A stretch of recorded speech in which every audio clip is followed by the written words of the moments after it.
अवधूत चिंतन श्री गुरुदेव दत्त. सर्व स्वामी भक्तांना नमस्कार.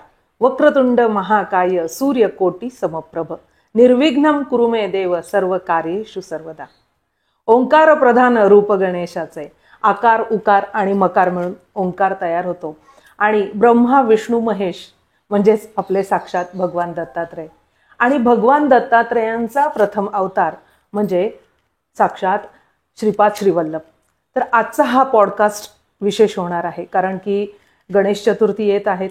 भाद्रपद शुद्ध चतुर्थी म्हणजे गणेश चतुर्थी आणि या दिवशी घरोघरी बाप्पा तर येतातच, पण आपला आराध्य दैवत साक्षात दत्तप्रभूंचा कलियुगातील प्रथम अवतार श्रीपाद श्रीवल्लभ यांची सुद्धा जयंती आहे.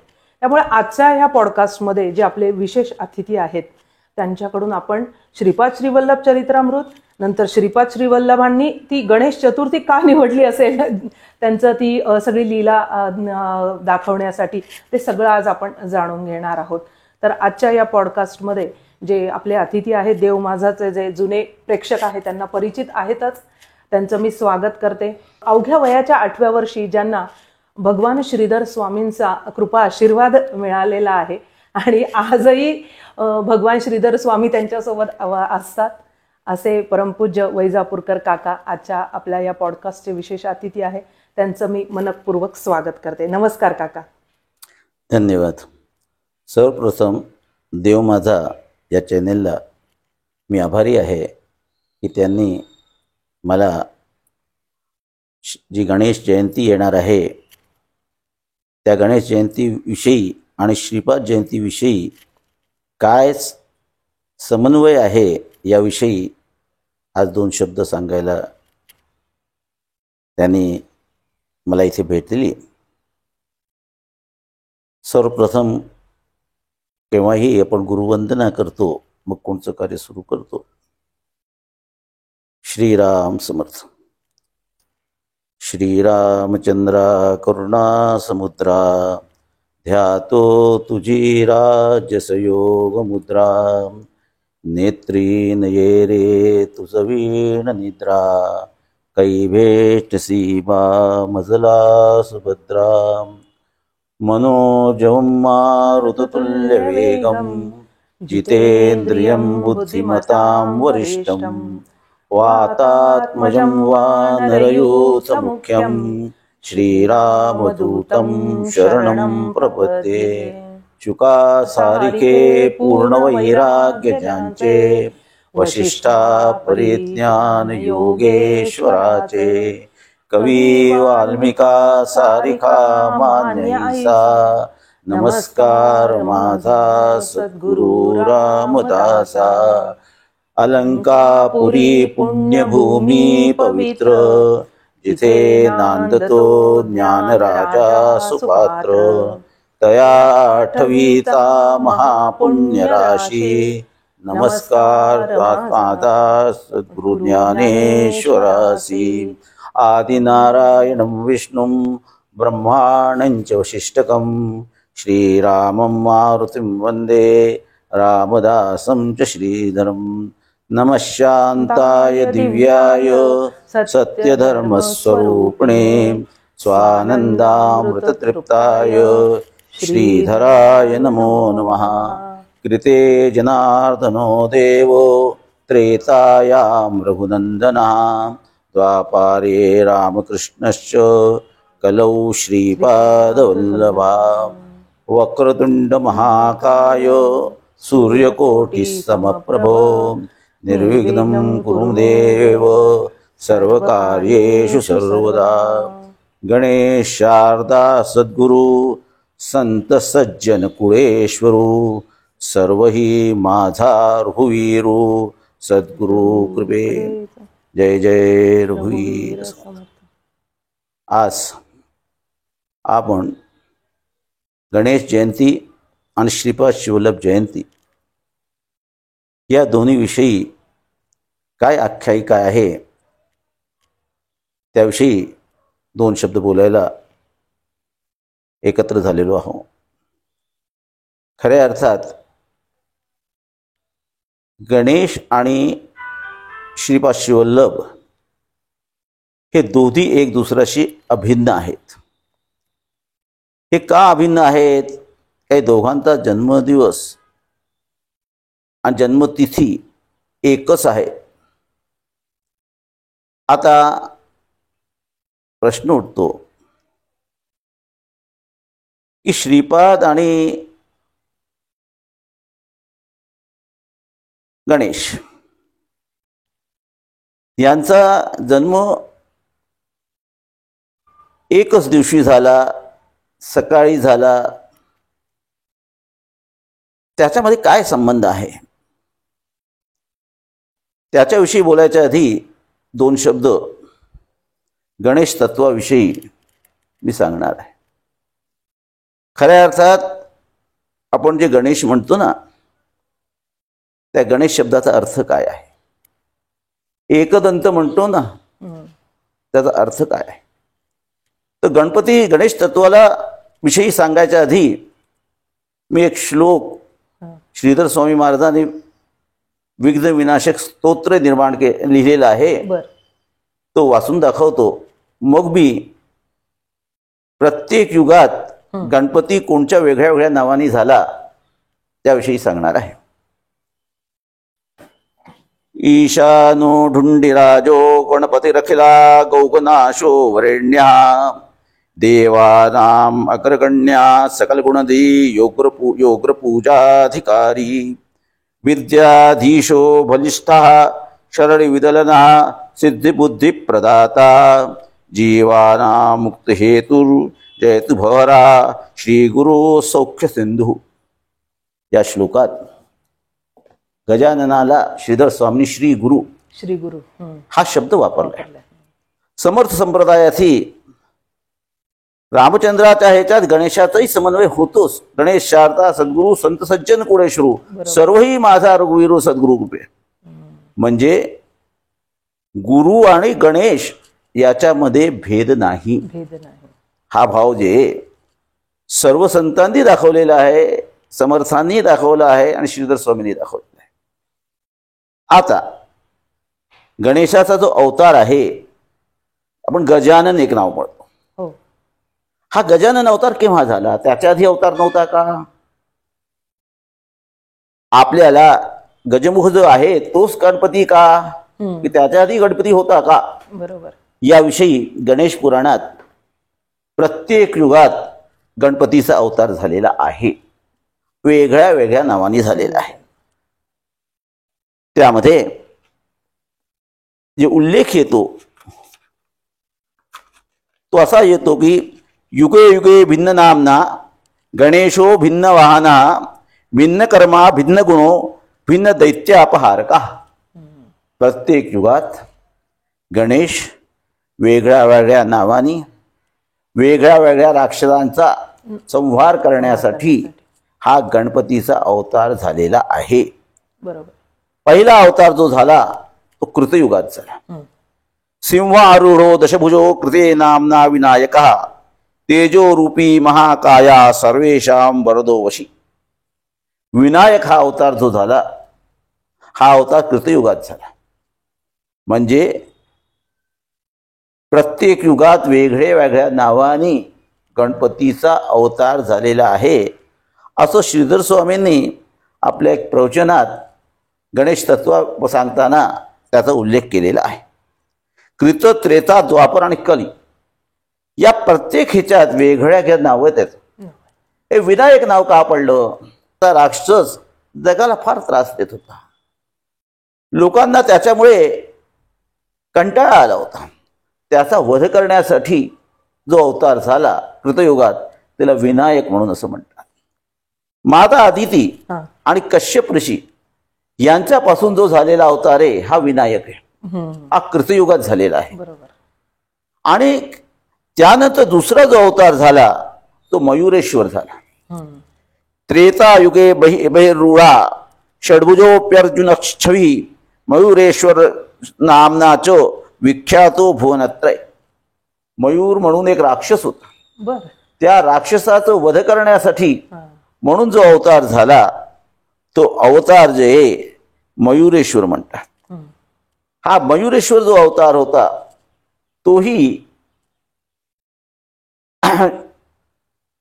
तो अवतार शिव आणि पार्वती यांनी पार्वतीने तपश्चर्या केली. जेव्हा पार्वतीला कळलं की अदितीपासून असा विनायक म्हणून तो विघ्नहर्ता आहे जन्माला आलाय, तर तसा मुलगा मलाही व्हावा म्हणून शिव आणि पार्वतीने मुख्य म्हणजे पार्वतीने असा मुलगा व्हावा म्हणून तपश्चर्या केली. त्या तपश्चर्येमुळे जो अवतार झाला तो मयुरेश्वर झाला.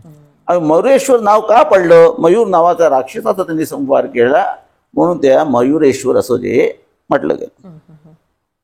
आपण जे गजानन म्हणून म्हणतो तो अवतार द्वापर युगात झाला. अरे वा. ज्याच्याविषयी लोकांना बरेच माहिती नाही, पण गणेश पुराणात त्याचा उल्लेख येतो. नाही, द्वापर युगात झाला. द्वापरे रक्तवर्णो सावा रूढ चतुर्भुजा गजानन इति ख्याता पूजित सुर मानवी.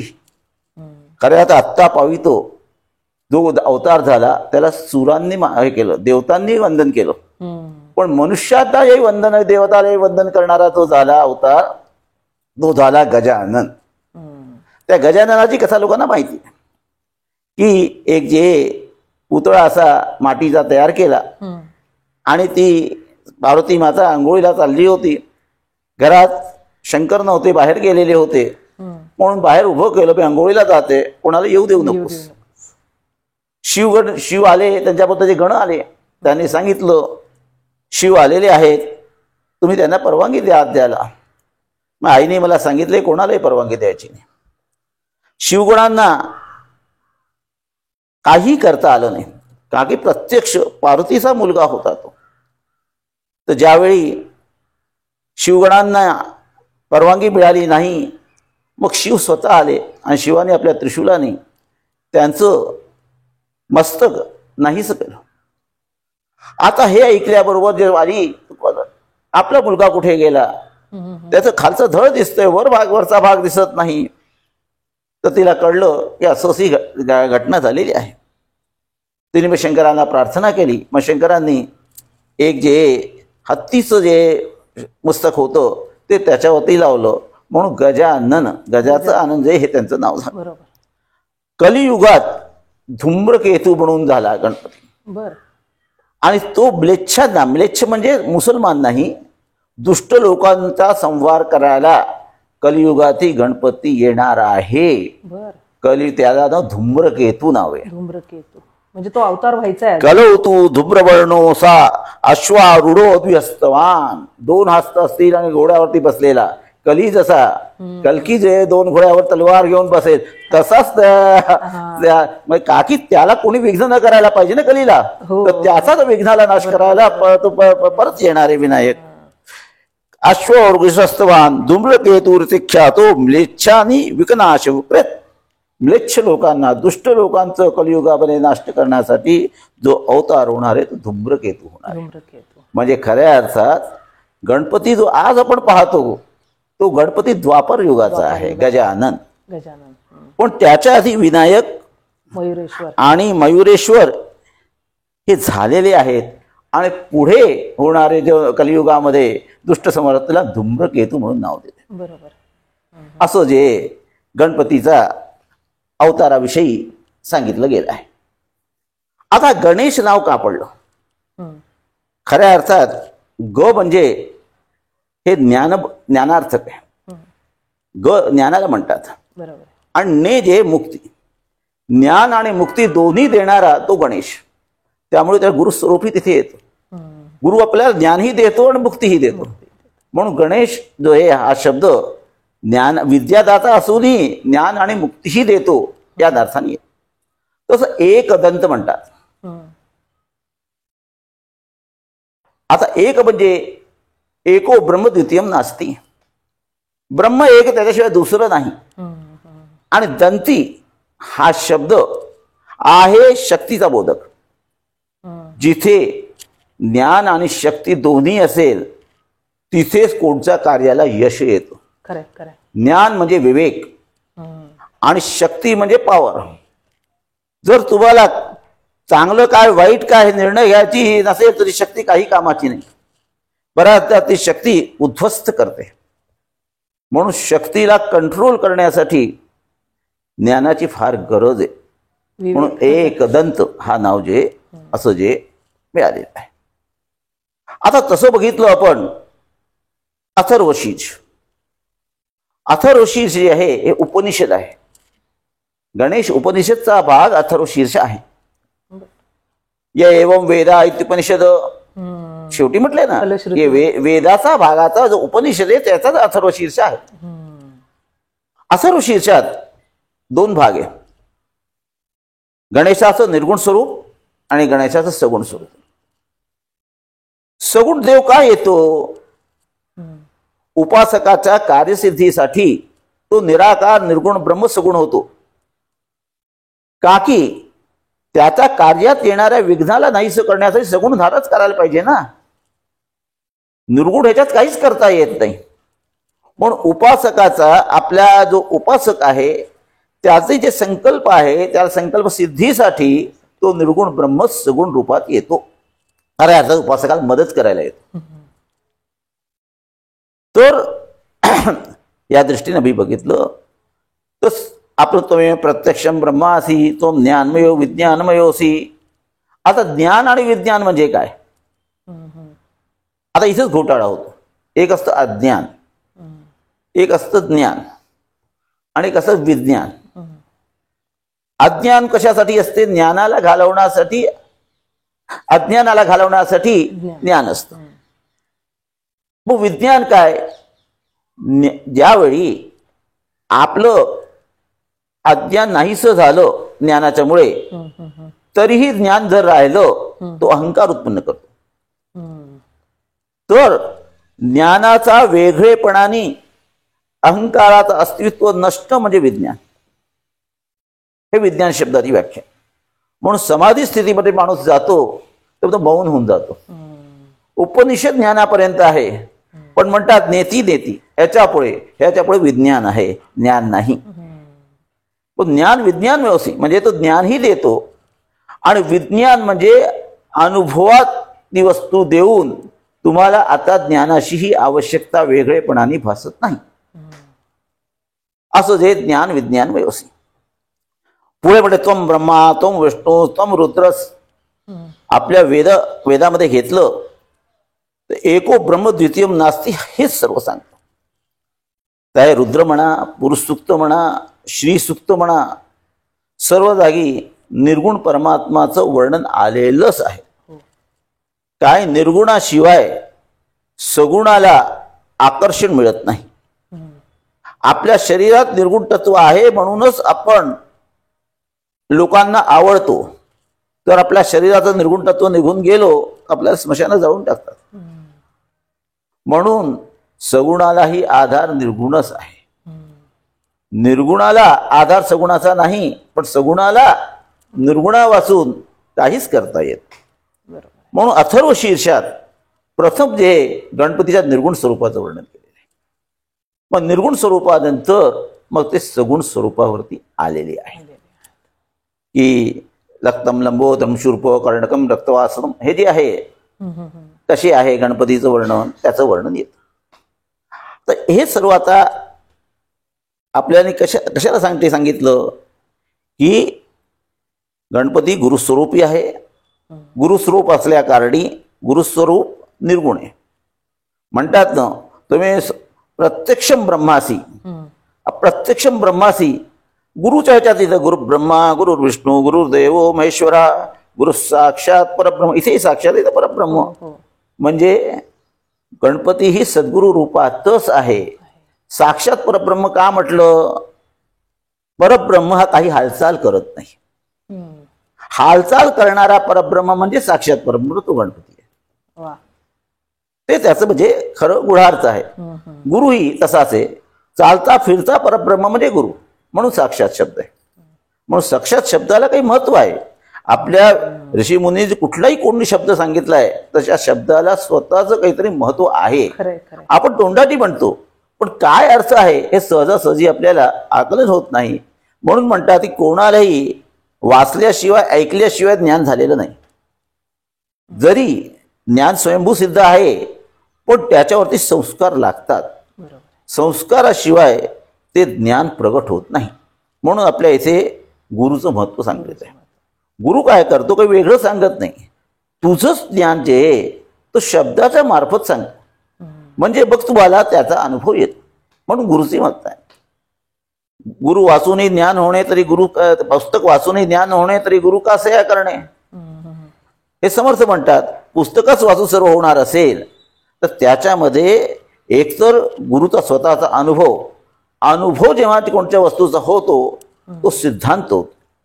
जोपर्यंत अनुभव आला नसेल, प्रचितीने बोलले ते व्यर्थ कंटाळवाणे, अनुभव आला नसेल आणि काहीतरी बोलता तर दुसऱ्याला काय, त्याला अनुभव यायला पाहिजे ना.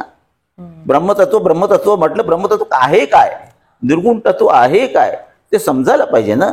फोडूनी शब्दाचे अंतर वस्तू दाखवी निजसार, ऐसे हे गुरु माहेर अनाथांचे.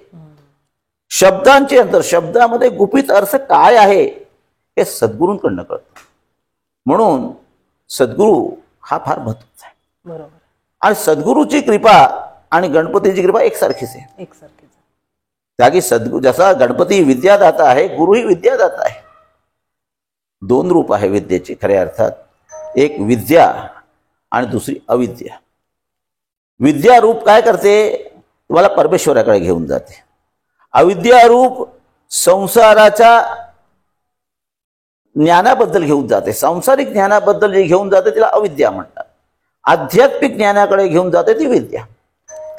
पण गणपतीचं दोन्ही रूप आहे. गणपती विद्याही देतो आणि अविद्येचं ज्ञान देतो. अविद्या म्हणजे आजचा जो प्रापंचिक ज्ञान आहे त्याला अध्यात्म दृष्टीने अविद्याच म्हणतात.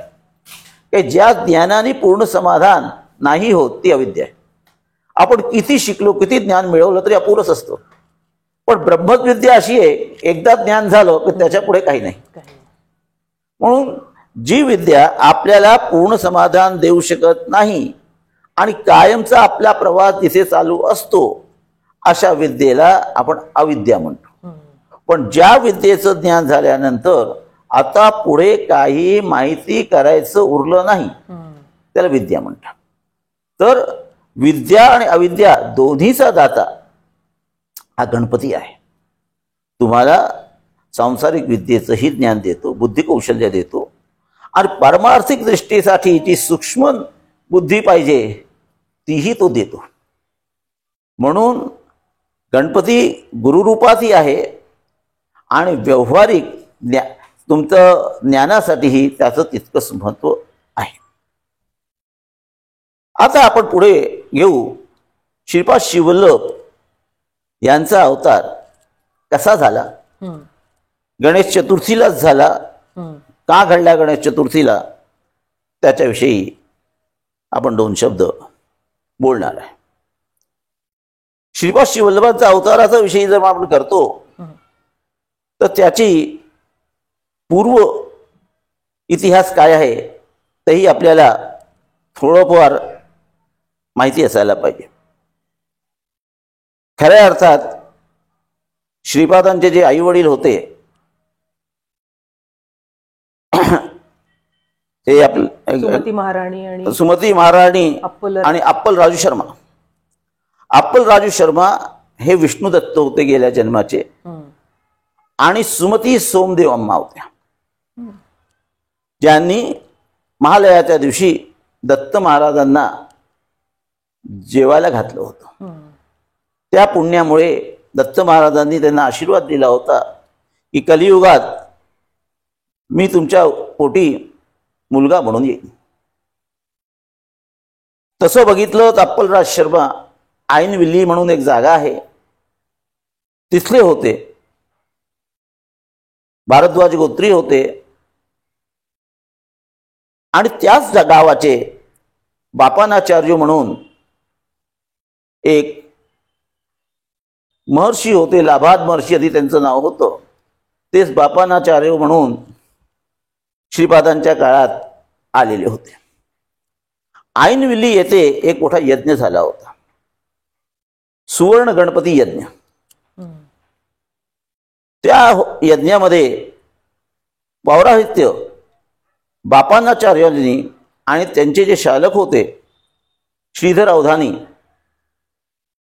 यांनी हे होते, त्यांनी सांगितलं होतं या या यज्ञामधनं प्रत्यक्ष सुवर्ण गणपती आम्ही दर्शनासाठी लोकांना आणू आणि त्यांच्या सुंडावरती आम्ही प्रसाद त्यांना देऊ, अर्पण करू.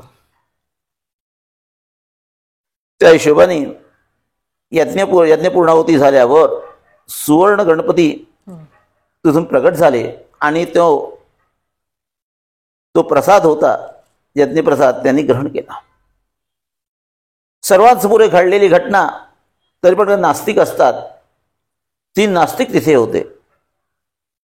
मग आम्ही हे मानत नाही, आजच्या काळात असं होऊ शकतं का, आम्हाला परत दाखवा. गणपती म्हणाले, बाबा तुझ्यात म्हटल्या न म्हटल्याने काही वस्तू होत नाही. हे जे हवन झालंय याचं फळ म्हणजे काय, श्रीपाद श्रीवल्लभ आज मानव रूपात लवकरच येणार आहे. या मानव रूपात यायच्या आधी 100 वर्ष आधीच त्यांनी मरलोकात जन्म घेऊन आपलं कार्य करून आलेले, पण पुढे या हवनामुळे ते श्रीपाद श्रीवल्लभ पूर्ण मानव अवतार घेऊन येणार आहेत आणि त्याची ही खूण आहे. ज्यांनी जे नास्तिक 3 होते, एकाला डोळे गेले, एकाची वाचा गेली, एक बहिरा झाला, त्याला आपल्याकडनं चूक झाली हे कळलं, तर पुढे तुम्ही जन्माला याल आणि माझ्या कृपेनेच तुमची अंगविकृती ही नाहीशी होईल. त्या 3घांचा पुनर्जन्म झाला आणि एकदा दुष्काळ पडला ऐनवेलीला आणि तिथे पाणी नव्हतं. मग विहीर खणायला गेले, तिथे एक जागेवर ते खळक होता, त्याच्याहून रक्त निघू लागलं. रक्त निघू लागलं तर त्या रक्ताचा स्पर्श होता बरोबर हे आंधळा, बहिरा आणि मुका, त्या 3घांना, एकाला डोळे दिसू लागलं, एकाची वाचा पोचली, एकाला ऐकू लागलं. तो जो ऐनवेलीचा गणपती आहे त्या गणपतीला काढलं गेलं. अच्छा. तो ऐनवेलीचा गणपती, त्याला म्हणतात वरद विनायक कणिपाक म्हणून अजूनही आहे तो. त्याची वैशिष्ट्य असं आहे की दरवर्षी तो वाढतो, म्हणजे त्याचं अस्तित्व अजूनही आहे. तरी आता कुठेतरी वाचलं तर कोणीतरी 1950 साली सोन्याचं कव्हर बनवलं होतं आणि त्याच्यात काही वर्षात जर पाहिलं ते बसतच नाही, तो गणपती मोठा झालाय. आणि हे लिखाण केलेलं आहे, म्हणजे वेब पेजवरती मी पाहिलं ऐनवेलीच्या गणपतीवरती, म्हणजे अजूनही त्याचा जिवंतपणाची जाणीव आहे. ऐनवेलीला राहणारे हे अप्पलराज शर्मा जे यांच्या घरी कालाग्नी शमन दत्ताची पूजा चालायची. हा कालाग्नी शमन दत्तांकडनं त्यांना असा दृष्टांत झाला, तू पिठापुरमला जा. काही नंतर ते पिठापुरमला गेले होते बापानाचार्य आणि तिथे जाऊन त्यांच्या घरी वेदाध्ययन कर. अप्पलराज शर्मा इथे आले आणि त्यांच्या घरी वेदाध्ययन करत होते. अप्पलराज शर्मा नियमाने ते वैदिक होते, कुकुटेश्वर दत्त यांना अभिषेक करायला जायचे. तर असंच ते अभिषेक करायला गेले, तिथे आकाशवाणी ऐकू आली, तुझी मुलगी जी सुमती आहे ती तू अप्पलराज शर्माला दे आणि हे विधिलिखित काहीतरी आहे, हे तुला करायला पाहिजे. त्याप्रमाणे अप्पलराज शर्मा आणि बापानाचार्य यांची जी कन्या होती सुमती, अप्पलराज शर्मा म्हणजे विष्णुदत्त होते आणि सुमती महाराणी जी होती ती होती सोमदेवम्मा त्या काळाची, जिच्याजवळ दिनी महालयाच्या दिवशी दत्तांना भिक्षा घातली होती. त्या दोघांचा विवाह दोघांचा विवाह झाला. विवाह झाल्यानंतर 2 पोरं झाले. एक पोरगा आंधळा होता एक पांगुळ होता. त्यामुळं अप्पलराज शर्मा आणि त्यांच्या पत्नी सुमती महाराणी फार दुःखी होते. असं कसं झालं? दोन्ही पोरं झाली, एक आंधळा एक पांगळा. काय करायचं? कोणीतरी वरद सिद्ध विनायक ते नाव आहे ते ऐनवेलीच्या गणपतीचं. तिथे कोणीतरी त्याचा नातेवाईक गेला होता आणि तो प्रसाद घेऊन आला. आणि तो प्रसाद त्यांनी या दोघांना खायला दिला, गणपतीचा प्रसाद. आणि बाप्पांनाचार्यांना हे माहिती होतं, यज्ञाच्या वेळी सांगितलं होतं की श्रीपाद श्रीवल्लभांचा अवतार कार्याची वेळ जवळ आलेली आहे. तशीच ही घटना घडत गेली. अप्पलराज शर्माच्या घरात एक दत्ताची मूर्ती होती. त्याला कालाग्निशमन दत्त म्हणायचे. अप्पलराज शर्मा रोज एकांतात त्याची पूजा करायचे. पूजा केल्यानंतर दत्त महाराज मानव रूपात समोर यायचे आणि जे काही प्रश्न असतील त्याचे उत्तर द्यायचे. अप्पलराज शर्मांना हे माहिती होतं, पण त्यावेळी कोणी दुसरा व्यक्ती तिथे असायला नाही पाहिजे. कुठल्याही सांसारिक अडीअडचणीविषयी दत्त महाराजांना ते विचारत नव्हते. एकदा असाच प्रसंग आला. अप्पलराज शर्मा बसले होते. कालाग्निशमन दत्ताची मूर्ती मानव रूपात प्रगट झाली. ध्यानस्थ एक यती समोर बसलेले दिसले. त्यांनी म्हणाले, अप्पलराज दत्त महाराज म्हणाले, कालाग्निशमन दत्त महाराज म्हणाले, श्रीधरा ये. श्रीधरा ये म्हणताच बरोबर एक तपस्वी सत्पुरुष असा ध्यानच समोर आला. अप्पलराज शर्माने नमस्कार केला. दत्त महाराज नंतर परत जायला सांगितलं. दत्त महाराजांनी तो परत गेला. श्रीधरा जा, परत. अप्पलराज शर्माने विचारलं, हे कोण आहे? पुढच्या शताब्दीमध्ये येणारा माझा एकुलता एक अंश अवतार आहे. याच्यात तुम्हाला अंदाज लागला असेल की श्रीधर स्वामी कोण होते. साक्षात दत्त प्रभू होते. पुढे काय झालं ही गोष्ट बातमी त्यांनी सांगितली आपल्या पत्नीला, सुमती महाराणीला. आणि बापानाचार्यांनी आपल्या मुलीला सांगितलं होतं की कधी महालयाच्या दिवशी कोणी तुझ्या इथे अतिथी जेवायला आले, भिक्षा मागितली तर परत घालवू नकोस. काही बापानाचार्याला गणपतींकडनं माहिती होतं की असं असं होणार आहे. हे जे आहे माझी मुलगी ही सोमदेव अम्मा आणि माझा जावई हा विष्णुदत्त आहे. असाच एक दिवस प्रसंग घडला.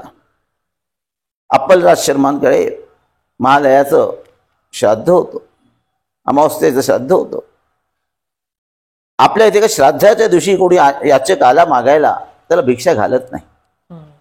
काही पितरांना त्याच्या आधी कोणाला भिक्षा देता येत नाही.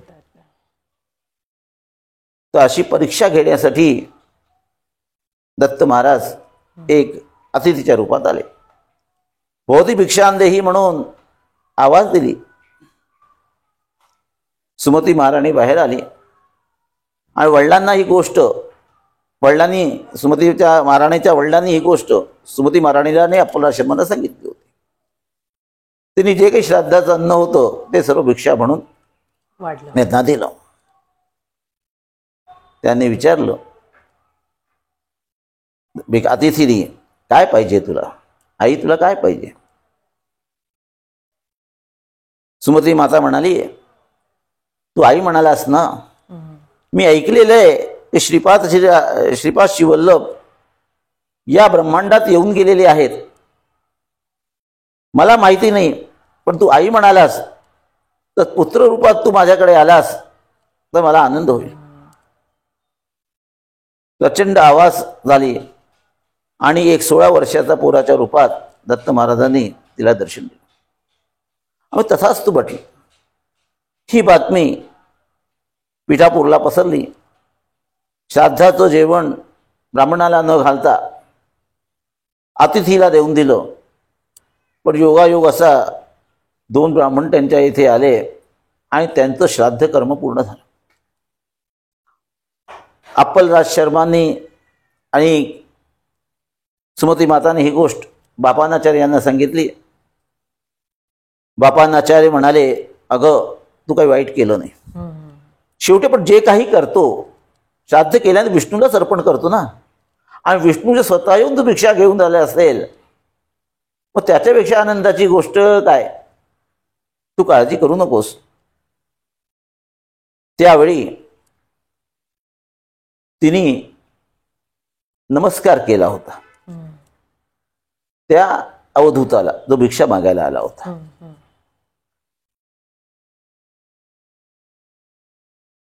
त्या अवधूताने माता सुमतीला सांगितलं होतं, मी जन्म घेईन पण तुझ्या घरी 16 वर्ष राहीन. 16 वर्षानंतर मी निघून जाईन. ज्यावेळी तू माझा लग्नाचा प्रश्न उभा करशील मी राहणार नाही, तुझ्या घरातून निघून जाईन. ही बातमी सुमती माताने बापानाचार्यांना सांगितली की मी तिला नमस्कार केला.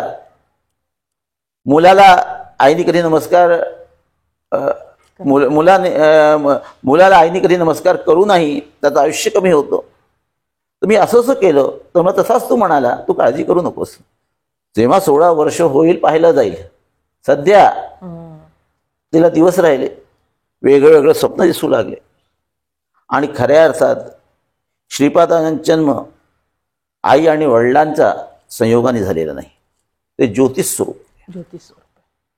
ज्योतिष स्वरूप असल्या कारणी जेव्हा त्यांचा जन्म झाला तर अनेक ऋषी मुनी देवदेवता तिथे आलेले होते आत आणि ते स्तुती करत होते. असं श्रीपाद शिवल्लभ चरित्रात उल्लेख येतो. हा काही मानवी जन्मासारखा नाही. हा जरी मनुष्य अवतार झाला तरी मात्र आई वडिलांच्या संयोगाने झालेला अवतार नाही. तो दिवस होता गणेश जयंती. भाद्रपद चतुर्थी शुक्ल चतुर्थी गणेश जयंती. सकाळच्या वेळी ते जन्माला आले.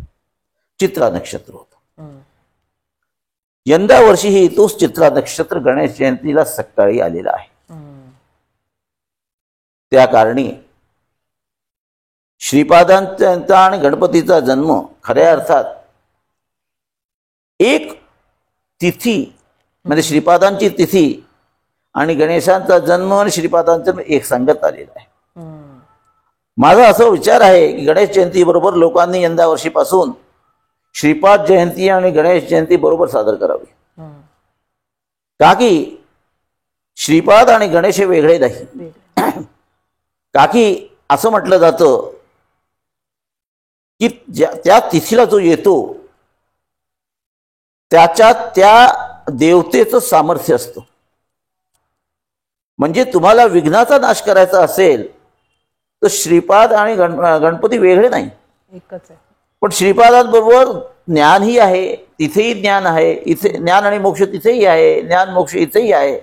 त्याबरोबर आपल्याला परमार्थामध्ये संसारामध्ये येणाऱ्या ज्या अडचणी आहे त्याही सहज दूर होते.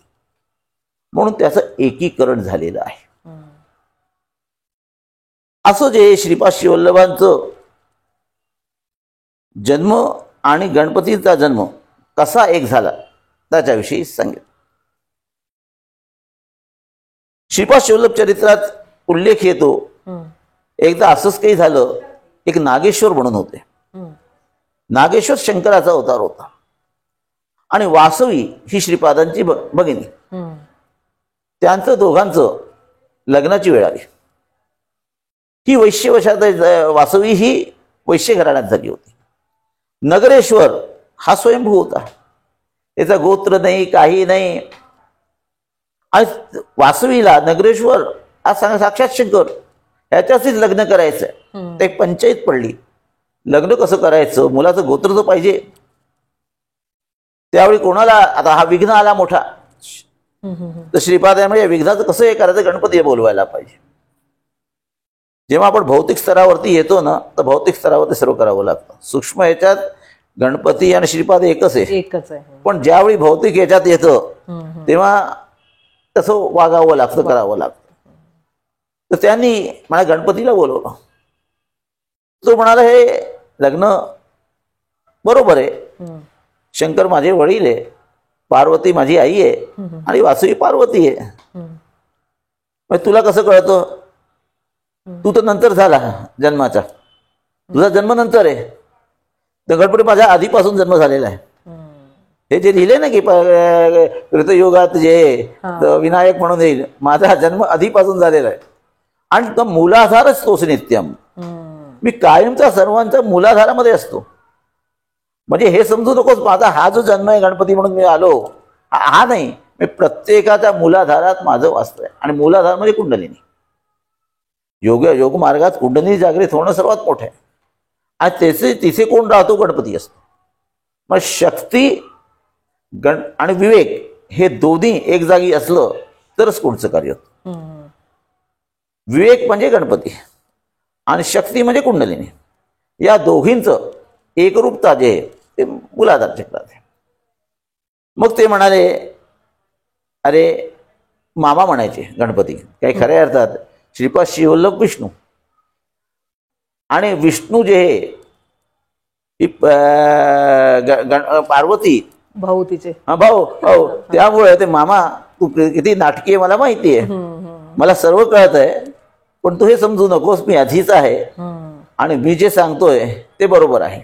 माझा मुलगा लाभ होता, तोच पुढे लाभादृशी झाला आणि त्याच लाभादृशी गोत्र जे माझं जे गोत्र, माझ्या वडिलांचं गोत्र, तर यांचं गोत्र लाभात झालं. तर दोघांचं जे आहे लग्न वासवी आणि नगरेश्वरचं हे बरोबर आहे, याच्यात काही हे नाही. मग तेव्हा श्रीपाद म्हणाले, अरे तू फार हुशार आहेस. गणपतीला म्हणाले, तर हा वर्णन येतो त्याच्यामध्ये बरोबर आहे. आणि 32 कोटी देवतांचं गण, प्रत्येक देवताचा एक गण असतो. हो. आता गण म्हणजे काय?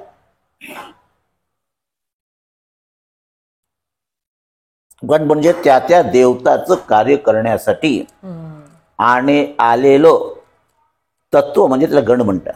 बर. तिरुपती बालाजीचे गण असतात, अंगात येतात ते गण येतात, हे लोकांना माहिती नाही. महालक्ष्मी गण येतात. ते गण जे ते तुम्हाला निरोप देतात. बर. आणि मग तुम्ही तिथे जाता त्या देवीकडे, देवीचा निरोप आला. का की हे मी याच्याविषयी श्रीपाद श्रीधर स्वामीच्या चरित्रात वाचलं होतं की त्यांना कोणाच्या अंगात गण आलाय तिरुपती बालाजीचा आणि सांगितलं, आईने तुमच्यासाठी नवस केला होता लहानपणी, तर पूर्ण नाही केला, तुम्ही तिरुपतीला या, बोलवलंय. तेव्हा स्वामी गेले होते. प्रत्येक संताचाही गण असतो. बर. हे नव्यानेच कळतंय. हो, संताचाही गण असतो. अंगात तो संत येत नाही, तो त्याचं जे तत्व आहे, तत्व म्हणजे गण, तो त्याच्यात प्रवेश करतो आणि तो बोलतो. बरेचदा पाहतो पण वासुकी आला किंवा तक्षक आला असं म्हणतो, किंवा साईबाबा त्याच्या ह्याच्यात आले. तर ते जे चैतन्याचा काही अंश त्या शरीराच्या मार्फत बोलतो, पण तो तसा दिसत नाही, पण त्याच्या आत्मतत्वामध्ये त्याचा प्रवेश होतो, मग तो बोलतो. तर त्याला गण म्हणतात. गण म्हणजे त्या त्या देवाचं इष्ट जे आहे तो अंश एक व्यक्तीच्या ह्याच्यात प्रवेश करून ते तुम्हाला निरोप देतं की तिथे जातो निरोप. तर तसंच 32 कोटी देवता आहे, त्यांचे गणे, त्यांचा प्रमुख जो कोणी आहे हा आहे गणपती. म्हणून गणपतीची उपासना केली की दुसऱ्या कोणाच्याही वेगळेपणाने विनवणी करायची गरज नाही, सर्व विघ्नाचा नाश होतो. मग कुठल्याही कार्याला आपण जर पूजा करायचं असेल, तर कोणत्याही कार्याला जर आपल्याला निर्विघ्न करायचं असेल तर त्या त्या देवतांच्या गणांपासून आपल्याला विघ्न यायला नको, म्हणून त्यांचा जो गणाधिपती आहे आपला गणपती, म्हणून त्याचं जे आहे आपण आधी पूजन करतो. का की म्हणतात ना की मोठ्याला पूजन केलं की सर्व खाली बरोबर असतात. का की पंचभूतांचे गण असतात, इंद्र असतो, या सर्वांचे गण आहे. गण म्हणजे त्यांचे ऑथोराइज पर्सन. मग ते देवगण, मनुष्यगण, राक्षस हे हे नाही ना? देवगण मनुष्यगण वेगळा आहे. बर. देवगण म्हणजे देवताचे तुमचं नेचर, स्वभाव, हा म्हणजे सत्वगुण, रजोगुण, तमोगुण हे असतात ना. हा तसं. सत्वगुण म्हणजे देवगण, बर रजोगुण म्हणजे मनुष्य, बर. आणि तमोगुण म्हणजे राक्षसगण. या त्या 3 गुणांनी ते गण आहे, ते हे गण नाही. नाही. अच्छा. हा. ते गण जे मी म्हणतोय ते प्रत्येक जे देवता आहेत त्यांचाच कार्य करण्यासाठी एक एक कोणीतरी नेमलेलं तत्व आहे, त्यांचाच तो अंश आहे. तो विरूपाक्ष. हा. विरूपाक्षाला पण नंदीचा अंश, बरोबर. म्हणजे तो नंदीचा गण जे आहे विरूपाक्ष. म्हणजे असं आहे. म्हणजे आता शंकर, मल्हारी मार्तंड म्हणतो शंकराचा, तो शंकराचा काही अंश तिथे जाऊन मल्हारी मार्तंड म्हणून राक्षसाचा वध करायचा आहे. एक पूर्णावतार असतो, एक अंशावतार असतो, एक अंशावतार असतो. तर तो अंशावतार जो असतो किंवा अंशावतार असतो हे गणासारखे असतात. दत्तप्रभू जसं विष्णूचे 10 अवतार झाले, पूर्णावतार झाले, काही अंशावतार झाले. शंकराचे पूर्णावतार झाले, काही अंशावतार मल्हारी मात्र अंशावतारापैकी आहेत. हे मनुष्य रूपात आले, ते कार्य केलं, तर असा प्रकार जो आहे तो असतो. आता श्रीपाद शिवल्लभ चरित्राला आपण घेतोय पुढे.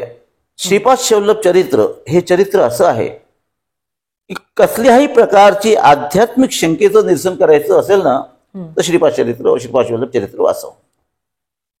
या चरित्राला विशेष नियम नाही, पण भाव महत्वाचा आहे.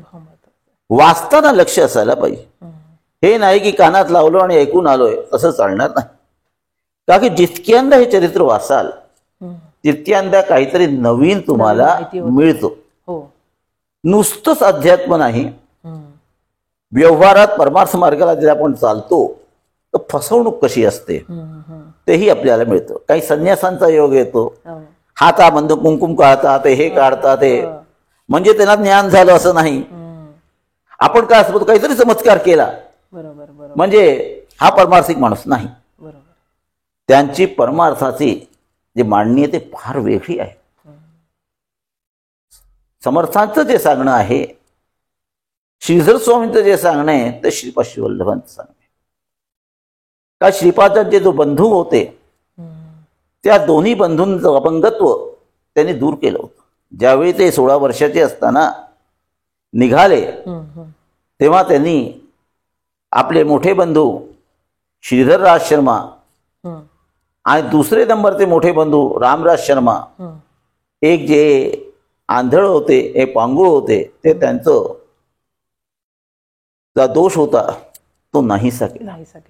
आणि त्याच्यात त्यांनी सांगितलेलं आहे की माझा भाऊ, मोठा भाऊ, सर्वात मोठा भाऊ जो श्रीधरराज शर्मा, तो समर्थ रामदास स्वामी म्हणून होऊन शिवाजींना मार्गदर्शन करेल, आणि माझा दुसऱ्या नंबरचा मोठा भाऊ रामराज शर्मा तो श्रीधर स्वामी होऊन महायोगी होईल आणि त्याच्या शिष्याकडून माझं जन्मस्थान 600 वर्षानंतर स्थापित होणार आहे, असं स्पष्ट उल्लेख आहे. त्याबरोबर जागी आणि उल्लेख असा येतो श्रीपाद चरित्रामध्ये की माझा भाऊ ज्या जागी माझ्या आईला दत्तांना आईने भिक्षा दिली त्या जागी तो येईल एक शौनक म्हणजे ज्ञानी माणूस. बऱ्याच जागी शौनक म्हणजे श्वान म्हणून कुत्र म्हणून असे लिहिलेले आहे, ते चुकीचं आहे. कुत्राच्या फार मध्ये शौनक म्हणजे लर्नेड पर्सन इंग्लिश अर्थ आहे. तर बऱ्याच लोकांना संस्कृताचा वास नसतो, तर कुत्र्याच्या वेशात येईल असं लिहिलेलं आहे. तर ते जरा सुधार करायला पाहिजे. मोठं सुधारणा तुम्ही सांगितलं. महाराजांनी 61, 63, 67, 63, 70 आणि 71 काहीतरी 3दा त्या रूपात येऊन, सूक्ष्म रूपात येऊन भिक्षा घेतलेली आहे. आणि श्रेष्ठीच्या घर, खऱ्या अर्थात बापानाचार्यांचं जे घर होतं, नंतर बापानाचार्य आणि अप्पलराज शर्मा या दोघांचं घरात ते जे होते म्हणजे पूर्वज होते ते सोडून गेले पीठापुरमला. मग बापानाचार्याचं घर आणि अप्पलराज शर्माचं घर दोन्हीही व्यंकट श्रेष्ठी यांनी घेतलं विकत. हम्म. आणि त्या व्यंकट श्रेष्ठीच्या घरात श्रीधर स्वामींनी सूक्ष्म रूपात जाऊन 3दा भिक्षा घेतलेली आहे. बापरे. हे या चरित्रात उल्लेख केलेला आहे.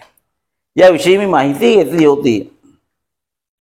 तर मी 2010ला गेले असताना मला दिसलं श्रेष्ठींच्या घरात, देवघरात हम्म. श्रीधर स्वामी आणि समर्थ रामदासांची फोटो होते. हम्म. आणि तिथल्या एक व्यक्तींना 2 वेळाच व्यक्तींना विचारलं, म्हातारे होते, मग श्रीधर स्वामी 63 साली एकटे आले होते हे आम्ही पाहिलेलं आहे. हम्म. म्हणजे ही बातमी जी लिहिलेली आहे बरोबर आहे. ती बरोबर आहे. बरोबर आहे. आणि त्याच्यात त्यांनी सांगितलं तो माझा भाऊ त्यावेळी दत्तावतार म्हणून त्याला ओळखलं जाईल. हम्म. तो तिथे गेल्यानंतर मग माझ्या जन्मभूमीचं हे होईल. बरोबर आहे. तर हा ग्रंथ असा आहे, इथे जे काही लिहिलेलं आहे पुढे सत्य घडलेलं आहे. म्हणून या ग्रंथाला अक्षर सत्य ग्रंथ म्हटलेलं आहे. म्हणजे जे काही लिहिलेलं आहे याच्यात उलाढाल करण्याला तो कोणालाही अधिकार नाही. आणि या ग्रंथाचं वाचन केल्यानंतर जर मी सांगितलंय की तुमची अडचण दूर होईल तर नक्कीच दूर होणार. आणि बऱ्याच लोकांना या ग्रंथाचा अनुभव आलेला आहे. दुसरं, हा ग्रंथ एकदेशीय नाही आहे. बऱ्याचदा आपण नरसिंह सरस्वती म्हणतो, नरसिंह सरस्वतींचं वाचन, गुरु लीलामृत अक्कलकोट महाराज, हो. या ग्रंथात श्रीपाद वल्लभांचा उल्लेख येतो, अक्कलकोट महाराजांचा येतो, नरसिंह सरस्वतीचा येतो, गाडगे महाराजांचा येतो, हो. माणिक प्रभूंचा येतो, ते बळे बाबा हे जे त्या दोघांचा येतो, त्यात व्यंकुशाचा येतो, गाडगे महाराजांचा आहेतच, हो. असे साईबाबांचा पूर्ण, गजानन महाराज गजानन महाराज सर्वांचा उल्लेख येतो. आणि ते त्यावेळी झालेले नव्हते. बरोबर आहे. पण त्यांनी 600 वर्ष आधी सांगून ठेवले असं होणार आहे. हा एक ग्रंथ असा आहे की ज्याची प्रामाणिकता सिद्ध करायची वेगळी गरज नाही. म्हणून त्याच्यात जे लिहिले, या ग्रंथाचं जेव्हा पारायण होतं तुम्ही सूक्ष्म रूपात तिथे असतो. जर पुढच्या घटना सर्व झालेल्या आहेत तर श्रीपादाचं तुम्हाला सानिध्य, गणपती सानिध्य पाहिजे असेल तर गणपती सानिध्य श्रीपादाचं साहित्य राहिलं तर विघ्न नाहीच होणार ना. श्रीपादांचं नाव घ्या आणि या ग्रंथाचं पारायण करा, काय तर तुम्हाला सानिध्य मिळेल. आणि अशी कोणची वस्तू नाही जी मी करू शकत नाही. श्रीपाद वल्लभ म्हणतात, मला काहीही करणे शक्य आहे. असा म्हणणारा सद्गुरू आपल्याला भेटला आहे. तो अजूनही म्हणतो की 3 अहोरात्र जर तुम्ही माझं नामस्मरण केलं मी प्रत्यक्ष तुम्हाला दर्शन देईन. करा तसंही 3 अहोरात्र. तुम्ही न करता मला दर्शन नाही झालं. पण ज्यांनी या ग्रंथाचं पारायण केलेलं आहे त्यांची ऐहिक आणि पारलौकिक दोन्ही उन्नती झालेली आहे. हे मी म्हणत नाही, या ग्रंथात श्रीपादांनी म्हटलेलं आहे. आणि त्यामुळं आपला जो एकदेशीयपणा आहे, आपण व्यापक असायला पाहिजे. फार सुंदर आहे. 3 देवी असतात, 4 देवी असतात. एक राजराजेश्वर देवी, एक महाकाली, एक महालक्ष्मी, एक महासरस्वती. महाकाली, महालक्ष्मी, महासरस्वती आणि राजराजेश्वर देवी या चौघांचं रूप कुठे समावेशित? अनघामध्ये, अनघा देवी. आता राजराजेश्वर देवी म्हणजे काय? जिला आपण प्रकृती म्हणतो आणि पुरुष म्हणतो. प्रकृती पुरुष दोघांचा संगम म्हणजे राजराजेश्वरी देवी. प्रकृती काय असते? आंधळी असते. आणि पुरुष काय असतो? पांगुळ असतो. जिथे शक्ती आणि ज्ञान, पुरुषाजवळ ज्ञान आहे पण शक्ती नाही. प्रकृतीजवळ शक्ती आहे पण ज्ञान नाही. बरोबर आहे. त्या शक्ती आणि ज्ञान जिथे बरोबर राहील तिथे राजराजेश्वरी देवीची कृपा होते. राजराजेश्वरी देवीबद्दल असं म्हटलं गेलंय, ती कोणाचाही पार्शिलिटी करत नाही. राक्षस लोकही तिची उपासना करतात, देवही करतात, पण खरी त्याची कृपा त्याला मिळते जिथे ज्ञान आणि शक्तीचा समन्वय असेल. तिची उपासना काय करायला पाहिजे आपण? उपासनेविषयी सध्या बोलत नाही देवीची, राजराजेश्वरी देवीची. पण राजराजेश्वरी देवी म्हणजे काय याच्याविषयी काही तो एक वेगळाच संदर्भ होतो. ज्यावेळी देवी भागवत वगैरे होईल त्याच्यात ते वर्णन नवरात्राच्या वेळी येतं ते की ते राजराजेश्वरी देवीची उपासना कशी करायची. आता शक्ती म्हणजे आपली मानसिक शक्ती आणि शारीरिक शक्ती दोन्ही येते. नुसतीच मानसिक शक्ती कामास येत नाही, शारीरिक ही शक्ती ही पाहते. आणि ज्ञान म्हणजे विवेक. म्हणजे कोणचं कार्य करायच्या आधी आपण निश्चित करायचं की हे बरोबर आहे की नाही. हो. आपल्याला माहितीच नाही आणि आपण शक्तीचा वापर केला तर ती शक्ती संरक्षण करायच्या आधी दुसराचा घात करू शकते. हो. मग राजराजेश्वरी देवी काय करते, तुम्हाला बुद्धीला एक कंट्रोल ठेवते ज्ञानाने, विवेकाने, की योग्य वेळी कोणचं कार्य करायचं कोणचं नाही करायचं. ज्याच्यावरती राजराजेश्वरी देवीची कृपा असते तो कोणचंही कार्य शक्ती असूनही डोळे बंद करून करत नाही. आधी विचार करतो हे करायचं की नाही करायचं, कसं करायचं हे सर्व दृष्टीने. म्हणून त्यांचे दोन भाऊ, एक पांगुळ होते आणि एक हे होते श्रीपाद. मग श्रीपाद शिवल्लभ चरित्रात जे काही आलेलं आहे त्याचा काही जे अर्थ आहे.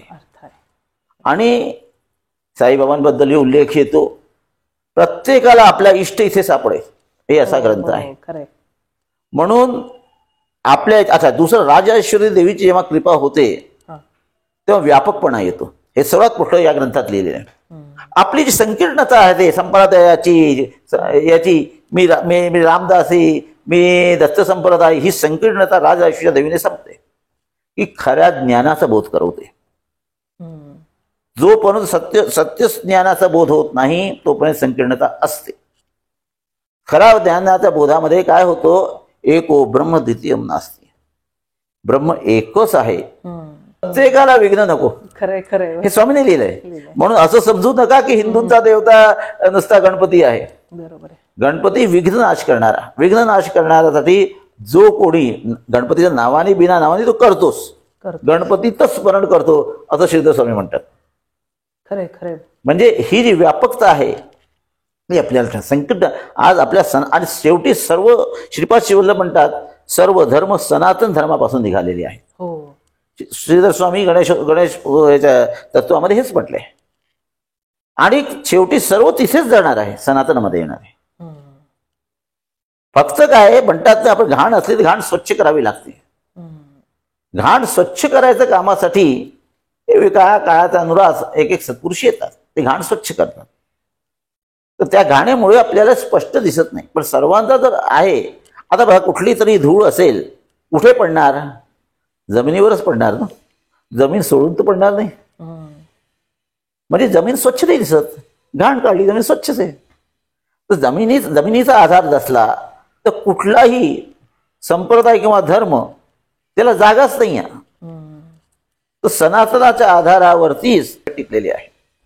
ह्यांच्यात जे आपसात जे वेगळेपणा दिसतोय तो एकदा स्वच्छ झाला की त्याचा आधार सनातनच आहे आणि हा लवकरच येणार आहे. आणि मुख्य म्हणजे आम्ही जे सध्या सांगितलेलं आहे पारायण करायचं, त्या पारायणाचा उद्देश मी मागच्या वेळेस सांगितलं, 25 ते 35चा काळ हा फार वाईट आहे. आणि त्याच्यापैकी 7 वर्षाचा काळ 25 ते म्हणजे 32 पर्यंत विशेष त्रासाचा आहे.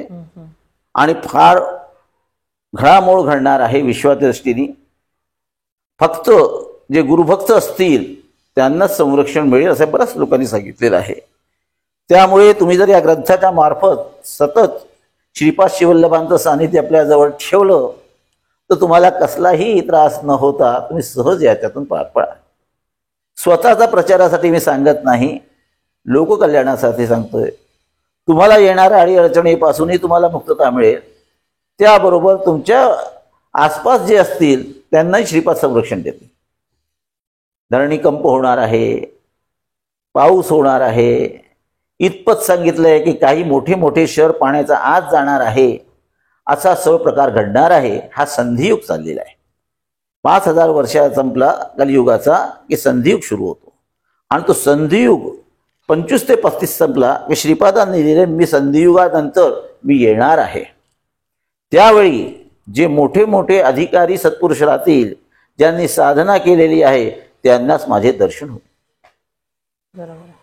निदान ज्यांनी जर 1300 पारायण केले असतील तर मला खात्री घे त्याला श्रीपादांचं कशा रूपात मानव रूपात दर्शन होईलच. बापरे.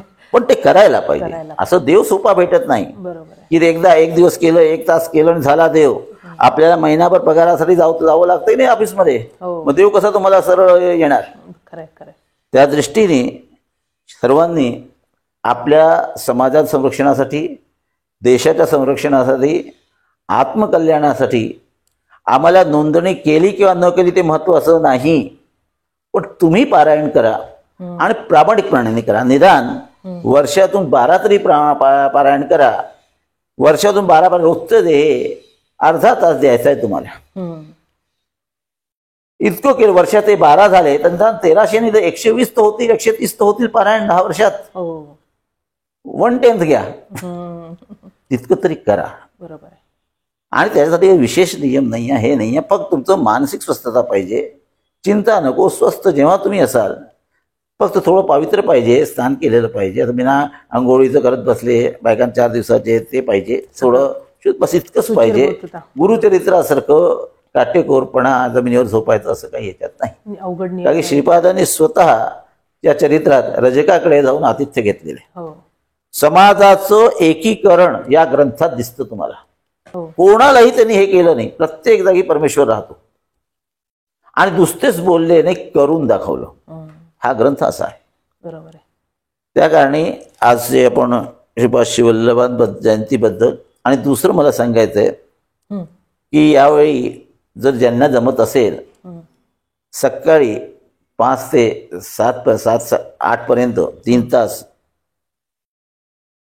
सिद्धमंगल स्तोत्र म्हणा, दिगंबरा दिगंबरा श्रीपाद वल्लभ दिगंबरा, श्रीपादांची फोटो ठेवून यंदा वर्षीपासून गणेश जयंतीबरोबर श्रीपाद जयंती ही साजरी करावी. त्यामुळं श्रीपादांचं आपल्यावरती वरदहस्त राहील आणि जे पुढचा काळ वाईट येणार आहे त्यापासून आपल्याला संरक्षण मिळणार आहे. ज्यांना करता येईल, काय अवघड नाही आहे. एक दिवसाला श्रीपाद शिवल्लभ दिगंबरा दिगंबरा सर्वच म्हणतात, पण त्या वेळेला म्हणा, त्यावेळी चित्रा नक्षत्र आहे आणि गणेश जयंती आहे, श्रीपाद जयंती आहे. सकाळी 7च्या सुमारास 7च्या सुमारास त्यांचा जन्म झालेल्या सूर्योदयाच्या वेळी. तर ब्राह्ममुहूर्त जर आपण 5 घेतलं तर 5 ते 8च्या मध्ये 3 तास असं नामघोष करा श्रीपादांचं. त्यामुळं तुमचं ऐहिक पारलौकिक दोन्हीही कल्याण होईल, असं श्रीपादांचा आणि श्रीधर स्वामींचा निरोप आहे. मी माझ्याकडनं सांगत नाही, पण यंदा वर्षीपासून श्रीपाद गणेश जयंती बरोबर महाराष्ट्रात श्रीपाद जयंती ही सुरू व्हायला पाहिजे. बरोबर. जर पुढच्या काळापासून आपल्याला काहीतरी संरक्षण पाहिजे असेल तर. त्यांना काही फरक पडते तुम्ही केलं किंवा नाही केलं, पण ज्यांनी आत्ता पवित्र आपल्याला सांभाळलेलं आहे, आपल्या देशाला, राष्ट्राला, विश्वाला, आपलाही काही कर्तव्य होतो. त्या कर्तव्य दृष्टीने काय मिळेल हे पाहू नका, पण जसे आपण आईवडिलांसाठी करतो तर त्यांच्या जयंतीच्या दिवशी बरोबर आहे 3 तास नाही मिळत, तासभर करा, पण निदान 15 मिनिटं करा. निदान 7च्या वेळी वेळ साधायची. वेळ फार महत्वाची असते. त्या वेळेला एक संगत इतक्या लोकांनी केली तर एक शक्ती तयार होते. आणि ती शक्ती बघा, आपल्या इथे देवीच्या ह्याच्यात लिहिलंय ना की प्रत्येक देवाने आपली आपली अस्त्र दिली देवीला, मग ती देवी प्रगट होऊन ही झाली. एकाने नाही दिली, प्रत्येकाने दिली. तसंच प्रत्येकात जेव्हा मोठं कार्य करायचं असतं तर प्रत्येकाचं कंट्रीब्युशन महत्वाचं आहे. बरोबर. ते लहान किंवा मोठं किती केलं महत्वाचं नाही, पण किती दिलं हे महत्वाचं आहे. बरोबर. त्या विनायकाला पण त्याच्या मौंजी बंधनाच्या वेळेला सगळ्यांनी अस्त्रशस्त्र दिल्याचा पण उल्लेख येतो कुठेतरी. उल्लेख येतो. तर तो सर्वांकडनं पाहिजे. काही ती शक्तीला कुठून तरी पाहिजे ना. आणि ती शक्ती तुमच्या चैतन्यामध्येच येणार ना. तुम्ही करता नाही, तुमचं चैतन्याची शक्ती जाते तिथे. आणि सर्व चैतन्य परमेश्वराचं चैतन्य आहे. ते एक मोठं चैतन्य तयार होतं, त्याच्यामुळे विश्वोद्धार. चला, जय जय रघुवीर समर्थ. काका खूप छान माहिती सांगितली. आज जे हे संभाषण झालं त्यामध्ये साक्षात शब्दाचा वेगळा असा अर्थ कळाला.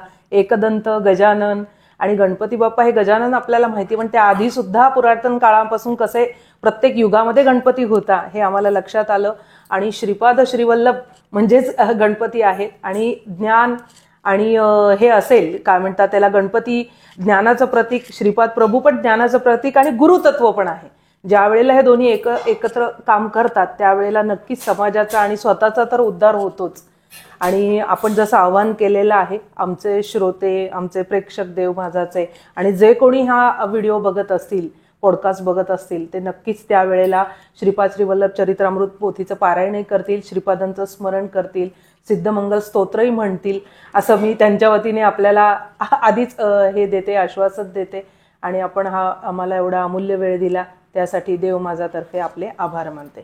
श्री गुरुदेव दत्त. धन्यवाद.